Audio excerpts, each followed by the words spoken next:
Dans les vitrines, seules quelques baguettes et miches de pain préparées au compte-gouttes pour éviter le gaspillage, car ce vendredi, la boulangerie de Padoue fermera définitivement ses portes et sera placée en liquidation judiciaire.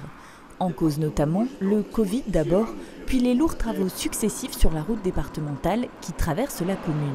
Cumulé représente à peu près 2 ans et demi de travaux, donc interruption bien souvent donc, de passage de tout ce qui est véhicule lourd, donc les routiers, qui représentent 70% de notre clientèle. Moi, ce qui me dégoûte, c'est que moi, j'ai investi 15 ans de ma vie. Malheureusement, on va tout me prendre. Cette machine-là est une machine qui marche pratiquement plus, c'est pour découper la pâte. Dans l'atelier de fabrication, peu de machines sont encore en état de marche, faute de moyens pour les entretenir. Face à ce bilan économique catastrophique, le boulanger déplore le silence des pouvoirs publics. La préfecture ne nous a jamais appelés.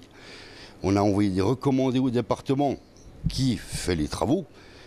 Aucune réponse. Le village m'a fait donc juste une petite aide de 1 000 € qui pour moi est totalement aberrante. Quand on voit tout ce qui a été investi dans ce village-là.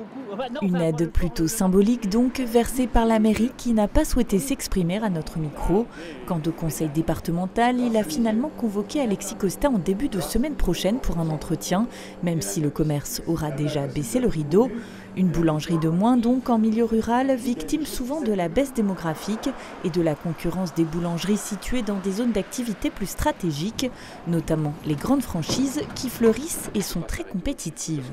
Il y a des chaînes de boulangeries qui sont assez opportunistes dans leur façon de travailler. Ils sont boulangers parce qu'ils fabriquent juste une partie du pain sur place. Tout le reste, c'est quand même de l'importation de produits surgelés, mais il y a du moyen, etc. Ils sont implantés sur des endroits de passage avec des gros moyens. C'est aussi aux consommateurs d'être curieux, demander où est fabriqué le pain que vous cuisez. Il y aurait peut-être des surprises, c'est quoi les compositions.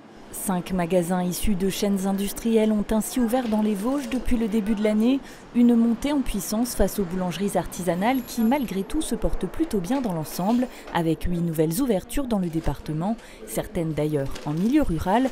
Quant au commerce d'Alexis Costa, il a été revendu et devrait accueillir une boulangerie au même endroit dans quelques mois.